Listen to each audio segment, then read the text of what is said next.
আজকে অর্থাৎ 31/1/2025 আজকে ভোর 2টা থেকে 4টা পর্যন্ত একটা গোপন সংবাদের ভিত্তিতে আমরা কুলাশিকর রবিচরণ পাড়া জঙ্গলে ফরেস্ট ল্যান্ডের জায়গাতে আমরা 200 গাছ গাঁজা গাছ ধ্বংস করেছি। এরপরে ধ্বংস করার এটা অনুমান মূল্য হচ্ছে 2 লক্ষ টাকা।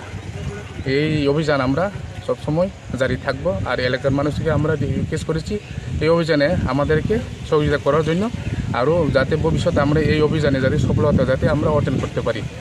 স্যার, কাউকে অ্যারেস্ট করতে পারে না, এটা হচ্ছে আমাদের এখানে ফরেস্ট ল্যান্ডের যেহেতু জায়গা ফরেস্ট এরিয়াতে সেক্টরে এখন পর্যন্ত আমরা এই ব্যাপারে এখন তদন্ত ইনভেস্টিগেশন চলছে। এখন আন্ডার ইনভেস্টিগেশন। কে ছিলেন আজকে অভিযানে? এই অভিযানে আমি, আমাদের এখানে এসআই রাজেন্দ্র ডিডিয়াং, আরও পুলিশ আর আমাদের সাথে 6 ব্যাটালিয়ন টিএসআর যৌথ সহকারে এই অভিযানটা আমরা করেছিলাম।